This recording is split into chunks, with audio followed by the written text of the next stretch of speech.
할렐루야. 여러분 정말 잘 오셨습니다. 진심으로 환영합니다. 하나님의 사랑으로 여러분을 사랑하고 주님의 이름으로 축복합니다. 오늘은요, 전 세계 그리스도인들이 가장 기뻐하는 날입니다. 왜냐하면 예수님이 죽으셨다가 죽음을 깨치시고 다시 부활한 날이기 때문에 그렇습니다. 그런데 그 예수님이 부활한 것이 나에게 무슨 상관이 있다고 내가 이렇게 기뻐하느냐? 2000년 전에 죽었다가 살아난 한 사람이 우리의 생애와 무슨 관계가 있다고 온 세계 사람들이 그것도 수백 년 동안에 걸쳐서 이렇게 전 세계적으로 기뻐하느냐? 그것은 오늘 하나님께서 여러분이 보내신 초청장 속에 그 답이 담겨져 있습니다. 예수님의 부활은 단지 예수님의 부활만을 축하하는 종교 기념일이 아닙니다. 하나님께서 저와 여러분을 다시 살리시고 저와 여러분에게도 부활이 있다는 것을 증명하시기 위한 그 부활의 날인 것입니다. 그러므로 이 자리에 초대받은 사람들은 오늘 정말 축복받은 사람들인 것입니다. 여러분 전부 다 초대장 받고 오셨지요? 예. 그 초대장 누가 보낸 줄 아십니까? 물론 저와 우리 교회 성도들이 이렇게 보냈지요. 그렇지만은 우리 성도들은 심부름꾼일 뿐입니다.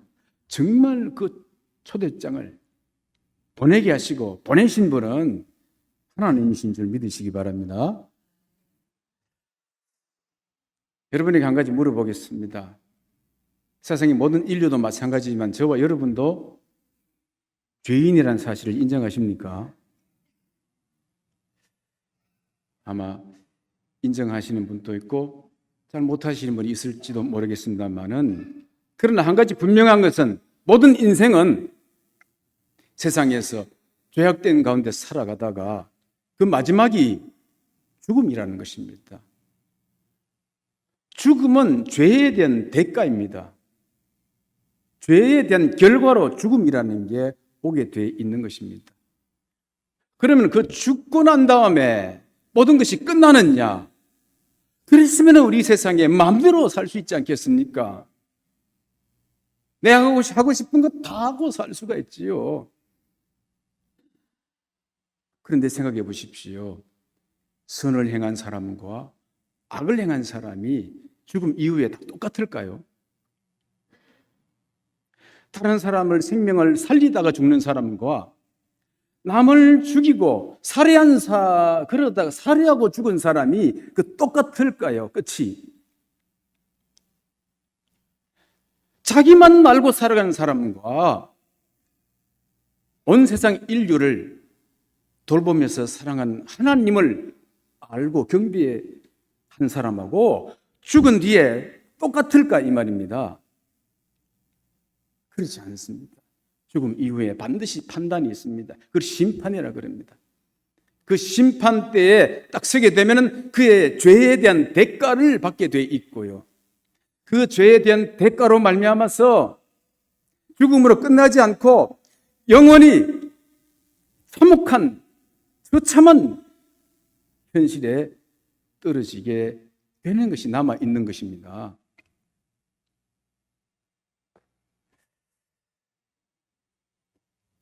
그러면 하나님께서 우리를 창조하셨는데, 그리고 사랑의 하나님이신데 정말 우리가 그런 모습이 되도록 진작 바라고 원하시겠습니까? 그건 아니지 않습니까?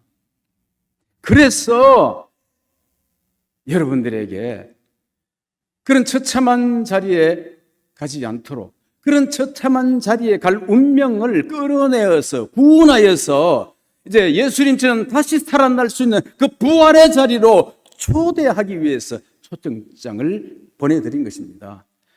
그러므로 여기에 이 자리에 온 사람들, 이런 소식을 듣는 사람들 자체가 그 마음이 복되고 귀가 복된 것입니다. 아멘입니까? 네. 이 땅에서 아무리 잘 살아도 부활이 없으면 소용이 없습니다. 대통령이라 하지만 임기가 5년입니다. 그에게 부활이 없다면 얼마나 허망한 인생이 되겠습니까? 어떤 부자라 하더라도 그가 먹으면 얼마나 먹고 쓰면 얼마나 쓰겠습니까? 그런 그에게 부활이 없이 죽는다 하는 것은 정말 소용없는 일인 것입니다. 그렇지만은 몸이 좀 불편한 사람도 있고 생활 형편이 좀 어려운 사람도 있습니다. 그리고 남들과 경쟁 속에서 항상 밀리고 살아온 삶이 실패로만 가득 차게 이게 연속되어진 사람도 있습니다. 그런 사람이라도 그에게 새로운 삶이 주어진다면, 다시 사는 인생이 주어진다면, 부활의 영광이 그에게 주어진다면 그보다 더 큰 소망이 어디에 있겠습니까? 가졌다 하나 부활의 소망이 전혀 없는 사람, 비록 슬픔과 시련과 실패로 점진된 삶이라 할지라도 새로운 기회가 주어지고 새로운 생이 주어지고 영원한 삶이 그에게 부여된다면, 그 부활이 주어진다면 그에겐 소망이 있는 것이지요. 영원한 소망이 있게 되는 것입니다. 하나님은 그 자리로 여러분들을 초대하기 위해서 오늘 이 부활절에 이 교회로 먼저 초청장을 보내주신 것입니다. 바라기는 저와 여러분 모두가 한 사람도 빠짐없이 이 예수님 부활하신 그 부활의 자리에 참여할 수 있게 되기를 주님의 이름으로 축복합니다. 오늘 처음 오신 분도 따라하십니다. 아멘. 아멘 하면 그대로 될 줄로 믿습니다. 생각해 보십시오. 우리 눈에 똑같은 계란입니다. 암탉이 다 낳은 생계란이에요. 똑같은 계란을 겉으로 구분할 수가 없습니다. 그런데 이 계란 중에는요, 깨어지면은 썩고 말 그런 계란이 있고 무정란이지요. 그런데 계란 중에 똑같은데 깨어졌는데 이게 새 생명 병아리로 부화하는 계란이 있다 이 말입니다. 무정란 있고 유정란이 있단 말입니다. 똑같이 살아가는 사람인데 그 속에 무정란 같은 인생이 있고 유정란 같은 인생이 있다 이 말입니다. 무정란처럼 썩고 깨어지고 말 인생을 새로운 생, 부활의 생으로 이끌어 가시기 위해서, 만들어 주시기 위해서 오늘 여러분들 이 자리에 초대한 것입니다. 그럼 이 자리가 얼마나 복된 자리가 되겠습니까? 성경의 호세아서 1장 19절에 보면은 이렇게 말씀하십니다. 내가 하나님이요 사람이 아님이니라. 그런 말씀이 있습니다. 우리는 하나님을 잘 모릅니다. 그래서 하나님에 대해서 추상적으로 얘기할 때도 있고 또 하나님을 사람에 빗대어서 자꾸 청량하려고 하기 쉽습니다. 그러나 하나님은 사람과 완전히 다르신 분이지요. 자, 이제 하나님이 어떻게 사람과 다른지, 그리고 하나님의 그 사랑이 얼마나 크신 사랑인지 이제 오늘 성경 말씀을 통해서 한번 살펴보겠습니다. 오늘 읽었던 성경 말씀 이사야서 1장 18절 말씀을 읽었지 않습니까? 이사야 1장의 말씀을 다 읽어야 되는데 시간상으로 다 읽지 못하고 18절만 읽었습니다. 이 말씀을 우리 함께 같이 읽어보겠습니다. 시작. 여호와께서 말씀하시되 오라 우리가 서로 변론하자. 너희 죄가 주홍 같을지라도 눈과 같이 희어질 것이요 진홍같이 붉을지라도 양털같이 되리라. 아멘. 여기서 하나님이 말씀하시는 겁니다. 오라고 초청하시는 겁니다. 우리가 서로 변론하자 그럽니다. 여기 변론하자라는 말은 뭐 토론하자, 논쟁하자 이런 말이 아닙니다. 하나님이 사람과 뭐 토론하고 논쟁하시겠습니까? 그런 뜻이 아니고 이런 것입니다. 내가 너희의 죄가 어떤 죄인지 밝히 보이고, 그리고 내가 그 죄를 어떻게 깨끗하게 할 것인지 너희에게 설명해 주겠다, 이런 뜻입니다. 자, 그러면 하나님께서 이 말씀을 어떤 사람들에게 하셨는가 하면은요, 이 말씀은 그 시대에, 지금 이사야 선지자가 활동하던 그 시대에 가장 몰지각한 사람들에게 하신 말씀입니다. 아예 죄에 대한 기본적 감각조차 없는 사람들입니다. 이 사람들은요, 어떤 구원의 필요성조차도, 그 필요조차도 못 느끼는 사람들입니다. 이 사람들은 너무 불경건하고 또 너무 부주의하고 그 영혼마저 버림받은 사람들이었습니다. 그래서 저들의 인생 여정을 살펴보면은 겉으로는 그렇지 않은 척 감추고 있지만 그러나 굽이마다 상처투성이로 얼룩진 그런 인생을 살아왔고 또 살아가고 있는 사람들입니다. 누구도 믿지 않고 누구도 사랑하지 않고 오직 자기뿐인 사람들이에요. 그런데도 이 사람들은 깨닫지도 못하고 돌이키지도 않는 사람들인 것입니다. 그러니까 하나님 보실 때 얼마나 답답한지, 얼마나 안타까운지. 그래서 그 1장 2절에 보면요, 이렇게 탄식합니다. 하늘이여 들으라, 땅이여 귀를 기울이라. 이렇게 탄식하셔요. 그런데 이런 몰지각한 사람들에게 하나님이 찾아가셔서 오라, 우리가 서로 변론하자, 그러면서 초청장을 건네셨다, 이 말입니다. 또 이 말씀은 어떤 사람들에게 한 말씀이냐면은 그 시대에 있어서 가장 배은망덕한 사람들에게 이 말씀을 하신 것입니다. 우리 2절과 3절 말씀에 보면은요, 1장 다 읽지 않았지만은 이런 말씀이 나옵니다. 내가 자식을 양육하였거늘 그 자식들이 나를 거역하였도다. 소는 그 임자를 알고 나귀는 주인의 구유를 알건만은 이 이스라엘은 알지 못하고 내 백성은 깨닫지 못하는도다.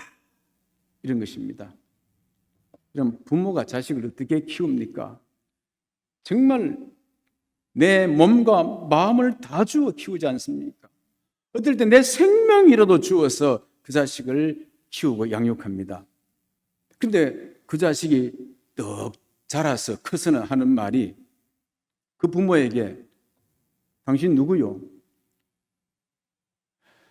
당신이 누구길래 나보고 이래라 저래라 명령합니까?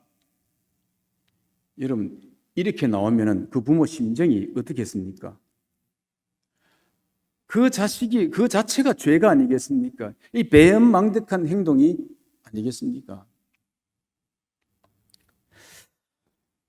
지금 비유하시기를, 그래, 소도 나귀도 짐승도 그렇게는 하지 않는다 하는 것입니다.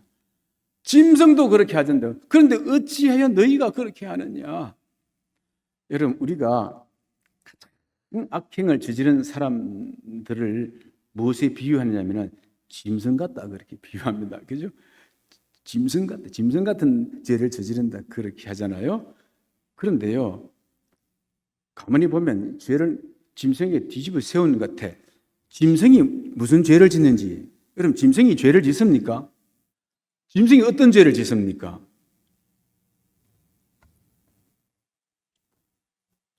소와 나귀는요, 그 임자를 압니다. 나귀는 자기에게 구유의 먹이를 주는 주인을 안다니까. 그 주인이 주는 구유를, 먹이통을 안다니까요. 그렇습니다. 소와 나귀는 사람이 명령하는 것에 있어서 거의 복종합니다. 사람이 무슨 명령을 하는데 소와 나귀가 왜 그래요? 시위를 한다든지 환가든지 그런 소, 나귀 봤습니까? 없습니다.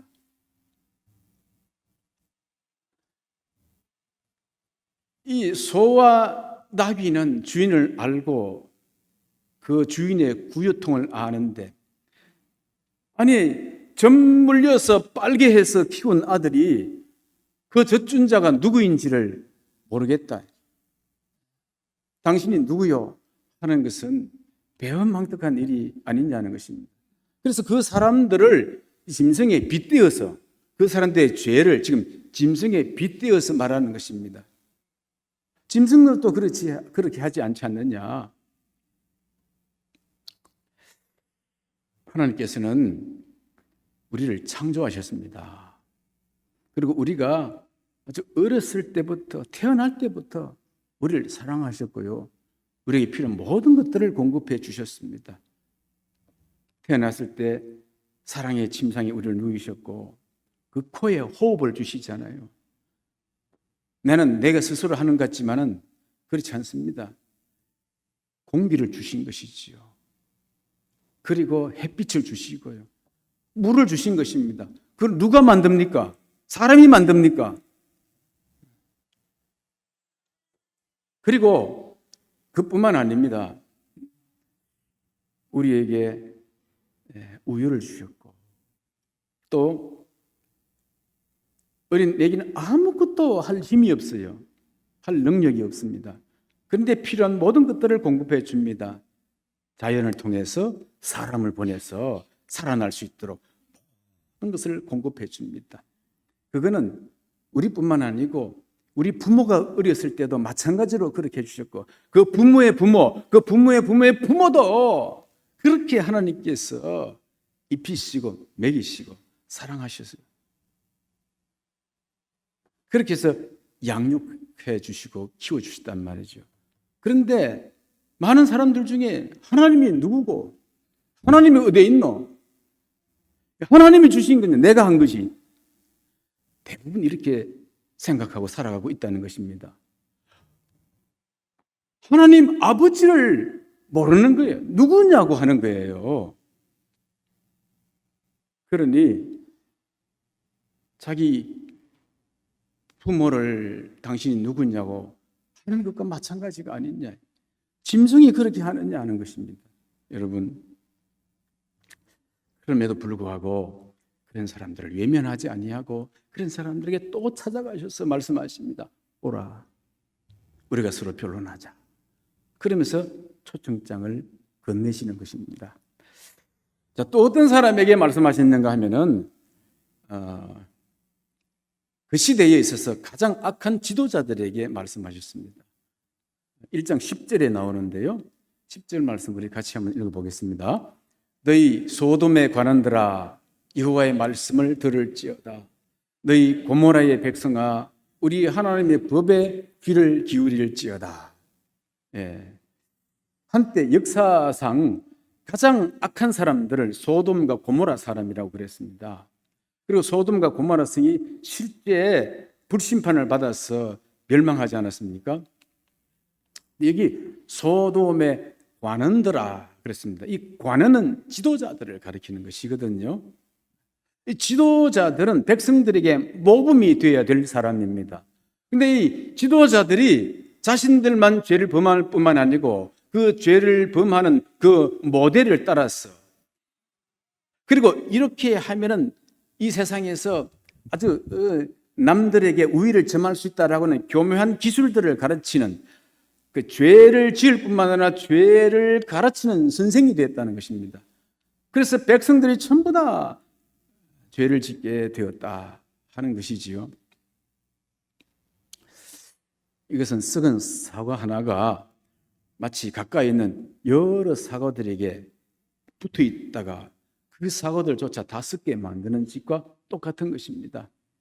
그리고는 하는 말이 나는 이제 죄의 족쇄에 딱 묶여 있어서 나도 어쩔 수가 없어. 그런 사람들에게 하나님께서 찾아가셔서 하시는 말씀이 오라, 우리가 서로 변론하자. 너희의 죄가 어떤지 내가 밝히 보이고 내가 어떻게 그것을 깨끗하게 할 것인지 설명하겠노라. 이렇게 말씀하시는 것입니다. 여러분, 어떤 사람이 이런 사람들, 몰지각하고 타락한 지도자 이런 사람들을 용납할 수 있습니까? 그런데 하나님은 그렇게 하시는 분인 것입니다. 자, 그렇다면 하나님께서 이렇게 몰지각하고 배은망덕하고 타락한 지도자들을 초대해서 뭘 하시려고 하시는가? 이제 한번 살펴보겠습니다. 우리 처음 읽었던 1장 19절, 18절 말씀 같이 한번 읽어보겠습니다. 너희 죄가 주홍 같을지라도 누가 같이 희어질 것이요 진홍같이 붉을지라도 양털같이 되리라. 네. 너희 죄를 용서하시겠다는 겁니다. 너희 죄를 씻어주겠다는 겁니다. 그래서 새로운 인생으로 고쳐주시겠다고 말씀하시는 것입니다. 여러분, 정말 고침받기 힘든 마약 중독자들 있지 않습니까? 알코올 중독자들, 불치병과 같은 그런 자들을 고치시겠다는 겁니다. 어떻게 진홍같이 붉고 주홍같이 붉은 죄를 어떻게 씻어준단 말인가? 바로 오늘 부활하신 그 예수 그리스도의 피로 씻어주겠다고 하는 것입니다.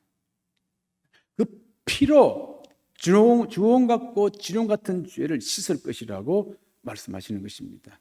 이사야서 53장 5절 말씀에 보면은 그가 찔림은 우리의 허물 때문이요 그가 상함은 우리의 죄악 때문이라. 그가 징계를 받음으로 우리는 평화를 누리고 그가 채찍에 맞음으로 우리는 나음을 받았도다. 이렇게 말씀합니다. 그 우리의 죄가를, 그 형벌을 그리스도께서 대신 담당하시고 그의 피로 우리 죄를 씻으시고 그의 피로 우리의 더러움을 깨끗하게 하실 것이라 고 하나님께서 설명하시는 것입니다. 그리고 예수님께서도 이렇게 말씀하십니다. 마태복음 11장 28절에 수고하고 무거운 짐진 자들아 다 내게로 오라. 내가 너희를 쉬게 하리라. 내가 너희를 쉬게 하리라 말씀합니다. 여기에 수고하고 무거운 짐은 죄의 짐이고 죽음이라는 짐입니다. 태어나면서부터 인생은 이 죄책감에 시달리는 양심의 고통 속에 살아가고 있으면서 뿐만 아니라 결국은 죽게 될 것이라고 하는 두려움과 공포, 죽음이라는 것. 여러분, 인간이 무슨 병 들어도 안 죽을 병이라고 생각이 들면은 별로 걱정 안 합니다. 근데 조금만 문제가 생기는데 이 병이 무슨 병인지 알 수 없고 치료할 길이 없다 그러면은 죽음을 생각하거든요. 죽음이 얼마나 인생을 불행하게 만듭니까? 그 죽음의 짐을 일평생 지고 살아가는 것이지요. 그런데 그 수고하고 무거운 짐에서 내가 너희를 쉬게 하겠다 말씀하시는 것입니다. 그럼 지금까지 이 무거운 짐을 지고 지옥에 들어간 사람들 중에 예수님의 피가 구원할 수 없었던 사람은 한 사람도 없습니다. 예수님의 피가 구원할 수 없었기 때문에 지옥에 들어간 사람 아무도 없습니다. 어떤 사람이 들어갔느냐? 그곳에 들어간 사람 중에 한 사람도 예수님이 오라고 초청했는데 그 초청에 응하지 않았기 때문에 그렇습니다. 내가 너희를 쉬게 하려고 했는데 그걸 받아들이지 않았기 때문에 그 속에 들어가 있는 것입니다. 그래서 주님께서 말씀하시는 것입니다. 죄의 짐과 죽음의 무거운 짐을 진 자들아 다 내게로 오라. 내가 너희를 쉬게 하리라. 예수님께 오면 누구든지 용서받고 누구든지 구원받고 그리고 새롭게 고쳐지게 될 것입니다. 부활의 감격과 영광 속에 살아갈 수 있게 되는 것입니다. 어떤 분은 목사님 나같이 무가치한 죄인에게도 그리스도께서 사실 수 있습니까? 그런 자문을 하는 분이 있을지 모르겠습니다. 그런데 여러분 의사가 명성을 얻으려면 어떻게 해야 얻을 수 있습니까? 손가락 빼인 거 하나 잘 고쳤다고 그 명의가 되는 거 아닙니다. 그리고 다른 의사들이 다 고칠 수 있는 병을 자신도 고쳤다 해가지고 그 명성 있는 의사가 되는 게 아니지 않습니까? 어떤 사람입니까? 모든 의사들이 이 병은 안 된다, 이 병은 치료 불가능하다 그리고 다 포기했는데도 그를 끝까지 포기하지 아니하고 매달려서 그를 치료해서 고쳐낸 사람, 그 일이 소문이 알려지게 될 때에 그는 명성을 얻게 되는 명의가 되는 것 아니겠습니까? 그와 똑같습니다. 용서받을 만한 사람을 용서해 주어서는 그 죄인의 구세주가 되지 못하는 것입니다. 도저히 용서받지 못하는 사람까지를 용서해 주셔야 구세주가 되는 거 아니겠습니까? 그런 사람, 예를 들어 살인하고 강도짓하는 이런 사람들 말입니다. 또 어떤 사람입니까? 사람을 인신매매하고 성적인 노예로 사로잡아서 살아가는 사람들, 도무지 용서가 안 되는 사람들 아닙니까? 창조주 하나님을 없다고 핍하고 박해하는 사람들, 이런 사람들 뿐만 아니라 또 이 평생 살아가는 수단이 자기 몸을 파는 일밖에 없는, 그래서 가정을 타락시키는 그런 사람들, 가난한 사람의 피를 빨아서 부를 이루고 가는 이런 사람들, 우리 사회에서 용납될 수가 없는 이런 사람들, 이렇게 고쳐질 수 없는 사람들을 불러서 그를 치유하십니다. 새로운 삶을 살게 하시는 것입니다. 그래서 그분이 구세주가 되는 것입니다. 우리의 유일한 소망이 되는 것이지요. 여러분, 우리 조금 전에 다 이런 찬송을 불렀을 것입니다. Amazing Grace, 놀라운 은혜라는 찬송이잖아요. 나 같은 죄인 살리신 주 은혜 놀라워, 이런 찬송입니다. 이 찬송은 멜로디도 아름답지만은 이 속에 담겨있는 이 가사가 한 사람의 눈물 어린 간증이거든요. 이 찬송이 얼마나 은혜로운 찬송인지 전 세계의 신자이든 불신자이든 한국인이든 외국인이든 온 세계가 이 찬송을 수백 년 동안에 불러오고 있는 찬송 아니겠습니까? Amazing Grace, 나 같은 죄인 살리신. 이 찬송과 곡을 쓴 사람이 누구냐면은 그 이름이 본래 존 뉴턴이라는 사람입니다. 존 뉴턴. 이 사람이 뭐 하는 사람이냐? 노예 선장이었습니다. 노예 선을 타는 선장. 아프리카에 가서 거물과 총을 가지고 가서 흑인들 그를 거물로 포획해가지고 짐승처럼 잡아다가 끌고, 그리고는 노예 선을 태워가지고는 그 유럽에, 미국에 이걸 팔았어. 그래서 자기 부를 챙긴 사람이란 말이죠. 이 사람은 무신론자였고, 그 다음에는 방탕한 사람이었고, 그리고 무시무시한 일을 할 만큼의 거칠고 그런 무서운 사람이었습니다. 다른 사람의 고통으로 자신의 향락을 누리는 사람이었거든요. 그렇게 생을 살아가다가 어느 날 배를 타고 또 항해하는데 아마 노예를 가득 실었겠지요. 그런데 바다에 풍랑이 일어나는 겁니다. 폭풍이 일어나는데 감당할 수 없는 폭풍인 것입니다. 이것은 도저히 헤쳐나갈 수 없는 폭풍. 그 한순간에 그 모든 땀 흘려 모았던 재산들이 다 날아가고, 그 한순간에 그 모든 명성도 날아가고, 자기 생명도 한순간에 끝날버릴 만큼의 그런 위기의 순간이 찾아온 것입니다. 그때 두려움과 공포에 떨면서 어려울 때, 아주 어렸을 때에 들었던 하나님이 생각난 것입니다. 하나님의 이야기가 생각난 거예요. 하나님께 기도하는 것이 생각난 것입니다. 그래서 그 난생처럼 하나님께 그 폭풍 가운데 배후에서 기도하는 겁니다. 하나님, 살려주십시오. 만약 저를 이번에 살려주신다면 제 인생을 바꾸겠습니다. 제 삶을 바꾸겠습니다. 그렇게 매달렸습니다. 그런데 그 이후에 그 폭풍 가운데 계속 굴사일생으로 살아난 것입니다. 그래가지고는 그가 참으로 주님 앞에 진실된 마음으로 나아가서 지난날의 악행을 눈물로 회개하고, 그러고는 약속했던 대로 그 자기 직업인 노예 선장 그 직을 내려놓고 정반대의 성직자의 길을 이제 걸어가게 된 것입니다. 그리고는 그의 신앙 고백을 이렇게 한 것이지요. 다 같은 죄인 살리신 주원의 놀라와. 우리 1절 한번 같이 찬송해 보겠습니다. 나 같은 죄인 살리신 주 은혜 놀라워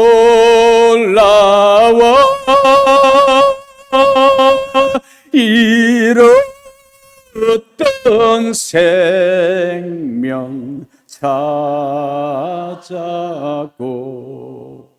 광명을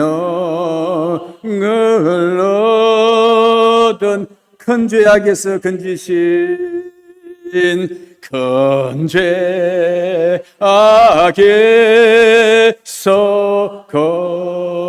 건지신 주 내 고마워 나 처음 믿은 그 시간 귀하고 귀하다. 이렇게 눈물 흘리면서 회개하고 고백하면서 주 앞에 나와서, 그리고는 그가 이제는 거꾸로 그동안 얼마나 노예를 많이 팔았습니까? 이제 노예 폐지 운동의 제일 선두에 앞장서서 그 운동을 전개하고 그 하나님의 이 은혜와 사랑을 온 세계의 사람들 앞에 이제 간증을 하는 증인이 되었던 것입니다. 이 찬송이 그래서 쓰여진 것입니다. 하나님께서는 바로 이러한 사람도 찾아가서 고치시고 그 은혜와 사랑의 자리로 초청하시는 것입니다. 예수 그리스도를 통한 하나님의 용서는 너무나 크고 위대하고 완벽합니다.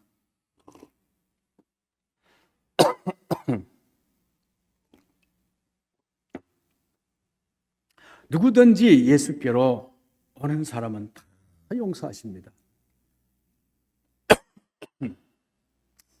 그 죄가 흰 눈처럼 깨끗하게 될 것이고 흔적도 없이 사라지게 될 것입니다. 왜냐하면 사람의 의로 가지고 그를 용서하시는 것이 아니고 하나님의 의로 그를 덮어버리기 때문에 그렇습니다. 덮어버리니까 죄가 있지만은 덮어버리는 거예요. 덮어버려요. 예수 그리스도의 그 깨끗한 보혈로 그를 씻어버리기 때문에 그렇습니다. 그렇게 되면은 그 순간 그는요, 지금까지 일평생 지고왔던 그 무거운 죄짐과 죽음의 짐을 이제 내려놓게 됩니다. 그리고는 그 그리스도의 은혜 가운데 참 자유를 얻게 됩니다. 깊은 영혼의 숨을 쉬게 되는 것입니다. 그리고 새로운 삶을 이제 살아갑니다. 새로운 가치관을 가진 삶을 살아가게 되어지지요. 그리고 부활의 소망을 가지고 남은 생에는 감격적인 삶을 살아가게 되는 것입니다. 그래서 하나님께서는 오늘 또 저와 여러분을 이 자리로 오라, 우리가 서로 변론하자 하시면서 초청하신 것입니다. 한 사람도 빠짐없이 이 초청에 응할 수 있게 되길 바랍니다. 자, 그러면은 한 가지 문제가 남습니다. 가장 중요한 문제인 것입니다. 하나님 우리를 초청하시는데 언제 그럼 우리가 하나님께 나아가면 되느냐? 지금입니다. 지금 오라고 하시는 것입니다. 성경에 보면 고린도후서 6장 12절 말씀에 이런 말씀이 있습니다. 함께 읽어보겠습니다. 보라, 지금은 은혜 받을 만한 때요. 보라, 지금은 구원의 날이로다 말씀했습니다. 죄를 씻고 구원을 받을 만한 때는 지금보다 더 좋은 때는 없습니다. 여러분의 마음이 지금보다 더 부드러워진 때는 다시 오지 않을 수도 있습니다. 여러분이 그 영혼 구원에 대해서 지금보다 더 진지하게 고민할 수 있는 시간은 또다시 생기지 않을 수가 있습니다. 그러므로 지금 오셔야 되는 것입니다. 여러분, 내일은 없습니다. 우리는 내일이라 말하지만 내일은 보장할 수가 없습니다. 무한항공기 사건, 그 어떻게 생겼습니까? 내일 알고 생각이 생겼습니까? 저기 미얀마 만달레에 일어난 대지진 사건, 그 사람도 언제 일어났습니까? 그처럼 사망이 언제 여러분에게 도장 찍힐지 모릅니다. 그러므로 지금 오시기 바랍니다. 오늘 하나님께서 뭐라고 말씀하셨습니까? 예, 오라 쉬게 하리라. 이 말씀은요, 지금 오라는 것입니다. 그리고 쉬면 뒤, 20년 뒤, 죽은 뒤가 아니고 지금 오면은 언제 쉬게 하리라? 지금 쉬게 하리라고 말씀하시는 것입니다. 여러분의 마음이 이 하나님의 초청을 외면하지 않게 되기를 바랍니다. 여러분의 귀가 이 은혜의 메시지를 거절하지 않게 되기를 바랍니다. 하나님의 놀라운 사랑과 우리 주 예수 그리스도의 은혜와 성령의 교통하심이 이미 믿은 자들과 또 오늘 믿기로 작정하는 모든 사람들에게 영원토록 함께 하시기를 주님의 이름으로 축원합니다.